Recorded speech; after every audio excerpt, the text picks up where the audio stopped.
Hello everyone, welcome to my YouTube channel. Class 10th, Subject History, Chapter 1st, The Rise of Nationalism. Class 10th का हमारा first video जो था वो introduction video था। आज जो है हम सेकेंड वीडियो लेके आए जो हमारा टॉपिक वाइज वीडियो, ये हमारे फर्स्ट टॉपिक का वीडियो है। टॉपिक का नाम है the French revolution and the idea of the nation. First, we read about painting, Statue of Liberty and nation state. Now, what is the French Revolution? अब हम लोग पढ़ेंगे फ्रेंच रिवॉल्यूशन क्या है and how develop idea and nation. Okay, let's learn about French revolution. शुरू करते हैं हम लोग।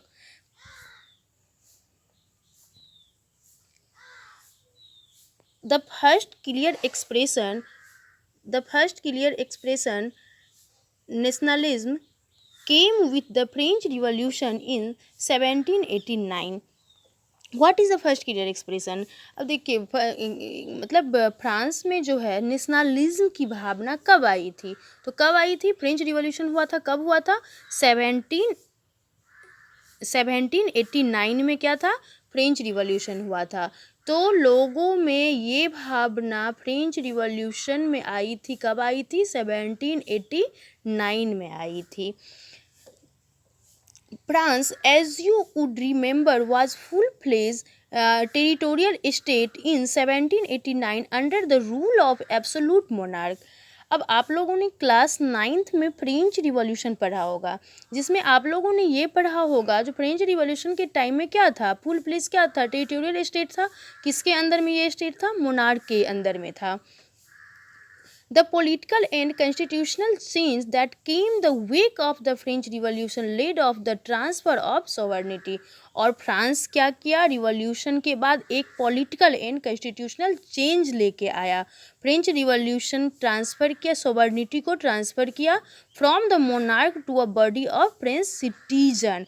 मोनार्क से ट्रांसफ़र करके फ्रेंच सिटीजन में ले आया। यानी कि फ्रेंच रिवॉल्यूशन जो था उस समय किसकी चलती थी? मोनार्क की चलती थी। अब जो क्या हुआ? मोनार्क से पावर लेके अब एक्टिव सिटीजन यानी कि फ्रांस के लोगों में ये पावर आ गया। अब वो लोग जो चाहेंगे वो होगा, ना कि मोनार्क जो चाहेगा वो। पहले ये था मोनार्की का राज था, जो वो कहते थे वही होता था। एब्सोल्यूट मोनार्क के बारे में हम लोगों ने फर्स्ट वीडियो में पढ़ा। एब्सोल्यूट मोनार्क्स मीन्स होता है the Kings of country, his rule was the country. तो उसके बारे में हम लोग इसमें फर्स्ट वीडियो में पढ़ा है। तो अब उसकी नहीं चलेगी, अब ये एक्टिव सिटीजन में आ गया। अब ये पावर लोगों की आ गई। अब हमने यहाँ पे पढ़ा सोवर्निटी। सोवर्निटी का मतलब क्या होता है? सोवर्निटी का मतलब ये होता है जो सबसे ऊपर का पावर हो, जो सबसे ऊपर का पावर हो। जैसे कि फ्रांस में सबसे ऊपर का पावर किसका था? मोनार्की का था। सोवर्निटी मीन्स होता है the power that a country has to control its over government. यानी कि जो सबसे ऊपर का पावर होता है उसको सोवर्न। जैसे अभी इंडिया में हमारा सबसे ऊपर का पावर किसका है? गवर्नमेंट का है। सबसे ऊपर का पावर वही है। इसी तरह सोवर्निटी का मतलब होता है सबसे ऊपर। तो फ्रांस में क्या था? मोनार्क का पावर था। मोनार्क के पावर से ले ट्रांसफ़र कर दिया किसमें? एक्टिव सिटीजन ऑफ बॉडी, यानी कि फ्रांस के जो लोगों थे उनमें ये पावर ट्रांसफ़र हो गई। The revolution proclaimed that it was the people who would henceforth constitution the nation and shape its destiny. अब देखिए रिवॉल्यूशन के बाद क्या हुआ? फ्रांस के लोग क्या किए? एक अपना कॉन्स्टिट्यूशन बनाए, एक संविधान बनाए, एक नए राष्ट्र को निर्माण किया। From the very beginning, the French Revolution introduced various measures and practices that could create a sense of collective identity among the French people. अब आप लोग देखिए जो अच्छा एक ये बताइए कलेक्टिव आइडेंटिटी का मतलब क्या होता है? कलेक्टिव आइडेंटिटी का मतलब होता है अपना जो मतलब अधिकार होता है। जैसे अभी हम जैसे फ्रांस में लोगों जैसे अभी हम भारत के हैं तो भारत के हम नागरिक हैं, ये मेरा कोई एक अधिकार है ना जो हम भारत के नागरिक हैं। इसी तरह उन्होंने फ्रांस में भी अपना एक कलेक्टिव आइडेंटिटी बनाया जो हम यहाँ के नागरिक हैं। The idea of a la patries, fatherland, and le citoyen, the citizen, implies the nation of a united community enjoying equal rights under a constitution। और उन्होंने ये एक आइडिया लाया, क्या लाया आइडिया? लॉ पैट्री लाया, जिसको बोलते हैं फादर। लॉ पैट्री मीन्स होता है फादरलैंड, एंड ले सिटीजन मतलब मीनिंग होता है सिटीजन। यानी कि एक मतलब लॉ पैट्री लाया जो मतलब लोगों को ये लगे कि ये हमारा देश है, इस पे हमारा पूरा अधिकार है। तो ये लॉ पैट्री लाया। ले सिटियन emphasised the nation of united community enjoy equal rights under a constitution. एक ऐसा संविधान बनाया जिसमें इक्वल लॉ होगी, इक्वल कानून होगी, जिसके अंदर क्या किए वो फ्रांस के जो भी सिटीजन थे वो क्या किए अपने कॉन्स्टिट्यूशन के अंदर इंजॉय किए, अपना सारा उनको अधिकार मिल गया। उन्होंने मोनार्क को हटा दिया और सारा अधिकार उनको मिल गया। अब देखिए, a new French flag the tricolour was chosen to replace the former royal standard. The state general was elected by the body of active citizen and rename the national assembly. अब देखिए France ने क्या किया, अपना एक new France flag tricolour जो 3 रंगों का फ्लैग था वो लाया, चूज किया, रिप्लेस करके। किसके जगह पर रिप्लेस करके? वो जो मोनार्क का फॉर्मर रॉयल स्टैंडर्ड था ना उसको चेंज करके वो अपना ट्राई कलर का फ्लैग लाया।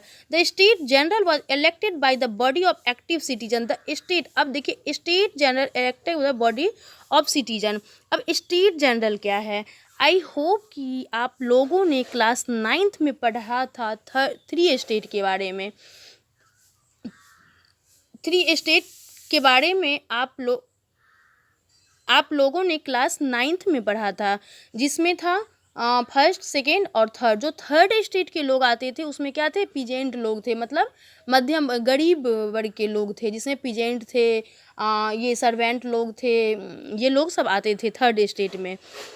और ये जो था एक्टिव सिटीजन जो था वो 1 वोट 1 राइट जो था वो था, तो वो सारे को एक कर दिया गया। Active citizen line rename the national assembly, और नेशनल असेंबली का नाम रखा न्यू हेम्सवेयर। नेशनल असेंबली अपना वो दिया new hymns were composed oaths taken martyrs commemorated all in the name of the nation. और क्या किया? हेम्स मतलब क्या होता है? गाने। अपना एक अलग गाने कंपोज किया, ओस एक प्रतिज्ञा लिया। मार्टियस मतलब होता है जो शहीद हो गए हैं, मार्टियस, उनको ये जो मार्टियस है वो शहीद हो गए, उन सभी को याद किया गया। किसके नाम पे? अपने राष्ट्र के नाम पे उन सभी को क्या किया गया? याद किया गया। A centralized administrative system was put in place and it formulated uniform law for all citizens। अब देखिए यूनिफॉर्म लॉज का मतलब क्या होता है? यूनिफॉर्म लॉज का मतलब होता है इक्वल लॉ, यानी कि ये जो अपना एडमिनिस्ट्रेशन मतलब एक ऐसा एडमिनिस्ट्रेटिव सिस्टम आया जिसमें यूनिफॉर्म लॉ बना, यानी कि इक्वल लॉ बना। सबका राइट मतलब एक मतलब सभी के लिए एक कानून होगा, सभी लोगों के लिए एक कानून होगा, जो कि पहले फ्रेंच में नहीं था। Within territory internal custom duties and dues were abolished and uniform system abolished within territory international system. अब देखिए यहाँ पे ये देखिए, अब देखिए पहले जो फ्रांस में था ना, फ्रांस कई भागों में पहले बटा हुआ था। तो जैसे फ्रांस में ये था, जैसे पहले भाग के जो लोग हैं दूसरे क्षेत्र में आएंगे तो उनको क्या होगा? ये कस्टम ड्यूटीज़, ये जो ड्यूटीज़ था, ये कस्टम ड्यूटीज़ का मतलब होता है टैक्स। तो उनको क्या करना पड़ेगा? एक टैक्स देना पड़ता था सामान के लिए। उसको उन्होंने क्या किया? लोगों ने, फ्रांस के सिटीजन ने क्या किया? एबोलाइज कर दिया। एबोलाइज मीन्स होता है ख़त्म करना। उसको जो ये टैक्सेस का जो ये था वो ख़त्म कर दिया।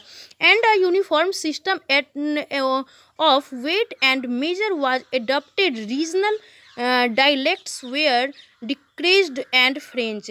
अब देखिए उन्होंने क्या किया, वेट एंड मेजर का सिस्टम, और उस इसको भी उन्होंने ख़त्म कर दिया। वेट एंड में पहले क्या था ना, जो अब मान के चलिए एक क्षेत्र में जैसे कि पहले क्षेत्र में था तो वहाँ पे उसी सामान का तौल 1 केजी था, और वो दूसरे क्षेत्र में जाता था जैसे कि जो अमीर वर्ग के लोग थे तो वो गरीब जो लोग थे उनके जो मतलब थर्ड स्टेट के जो लोग थे वो सामान यदि मतलब फर्स्ट स्टेट के लोग में लेके जाते थे तो उनके तौल को कम कर दिया जाता था। तो ये सारा जो था ये एक कर दिया गया, यानी कि सब क्षेत्र में अलग अलग नहीं, सब क्षेत्र में एक ही तौल मेजर होगा, वेट होगा, ये चीज़ कर दिया गया। Reason, as it was spoken and written in Paris, become the common language of the nation। अब देखिए, अब यहाँ पे देखिए ये चीज़ें जो ये फ्रांस में पहले क्या था ना, जो जो मतलब लैंग्वेज था पेरिस का, वही चीज़ पहले ये था ना। अब जैसे हम भारत के हैं तो भारत की हमारी एक भाषा है ना जो हिंदी है, ये हमारी पूरे इंडिया के लिए हमारी मातृभाषा क्या है तो हिंदी है। ये चीज़ फ्रांस में नहीं था। फ्रांस में अलग अलग मतलब अलग अलग जगह पे, हर एक फ्रांस के अंदर ही अलग अलग जगह में बटे हुए थे, वहाँ पे अलग अलग जगह पे अलग अलग भाषा का राइट था। तो ये चीज़ अब नहीं चलेगी, वो लोगों ने कहा। यानी कि जैसे कि पेरिस में जैसे लोग बोलते हैं लिखते हैं वो पूरे फ्रेंच मतलब फ्रांस में आ जाएगा, पूरे नेशन में ये लैंग्वेज जो है वो लागू हो जाएगा, वही लिखा जाएगा और वही बोला जाएगा।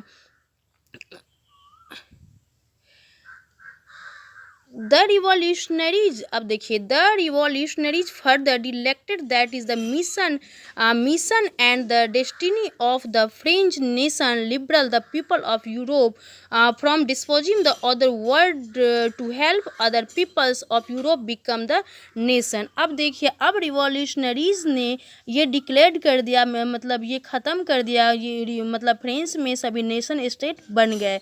तो अब वो लोगों ने सोचा, फ्रांस के सिटीजन ने सोचा कि फ्रांस में तो अब मतलब नेशन स्टेट बन गया है, उसी तरह हम अब यूरोप में भी मोनार्क को हटा के एक नेशन स्टेट बनाएंगे। When the news of the events in France reached the different city of Europe, students and other members of educated middle classes began setting up Jacobian clubs. अब देखिए ये न्यूज़ जो है, ये इवेंट जो है, ये फ्रांस में जो एक नेशन स्टेट बना वो क्या हुआ, डिफरेंट सिटी मतलब विभिन्न प्रत्येक देशों में जैसे कि यूरोप में फैल गया, वहाँ के स्टूडेंट में, वहाँ के लोगों में, वहाँ के एडुकेटेड जो मिडिल क्लास के जो लोग पढ़े लिखे थे उन लोगों में ये चीज़ मतलब बातें आई जो फ्रांस में। तो ये हो गया, रिवॉल्यूशनरी हुआ, नेशन स्टेट हुआ, अब हम लोग यूरोप में भी नेशन स्टेट बनाएंगे, यूरोप से भी मोनार्क को हटाएंगे। तो ये तीनों जो थे स्टूडेंट जो लोग थे, मेंबर थे, वहाँ के एडुकेटेड मिडिल क्लास के लोग थे, उन्होंने अपना सेटिंग किया और एक क्या किया, जैकोबिन क्लब्स बनाए। ये देखिए जैकोबिन क्लब्स है, इसके बारे में हम आगे पढ़ेंगे। तो ये उन्होंने बनाया। Their active and campaigning prepared the way for the French army which moved into Holland, Belgium, Switzerland and much of Italy in 1719. With the outbreak of the Revolutionary War, the French army began carry to idea of nation abroad। अब देखिए वो क्या किए, France के जो army लोग थे उन्होंने मूव किया कहाँ, Holland, Belgium, Switzerland and much Italy. 1719 में उन्होंने क्या किया, सारे देशों पे अटैक किया, वो फ्रेंच के जो आर्मी थे वो, और रिवॉल्यूशनरी वार एक मतलब शुरू कर दिया। फ्रेंच के आर्मी जो थे कैरी ऑफ आइडिया ने सारे देशों में नेशनलिज्म को ये आइडिया था उनका कि सारे देशों को नेशनलिज्म बनाएंगे। तो इन फ्रांस के जो आर्मी थे इन सारे देशों में अटैक कर दिया। ओके, अब ये मेरा सेकेंड वीडियो था। अब हम आगे के थर्ड वीडियो में अब हम मिलते हैं। तब तक के लिए बाय बाय। और यदि आपको मेरा वीडियो पसंद आया हो तो लाइक, सब्सक्राइब एंड शेयर ज़रूर कीजिएगा।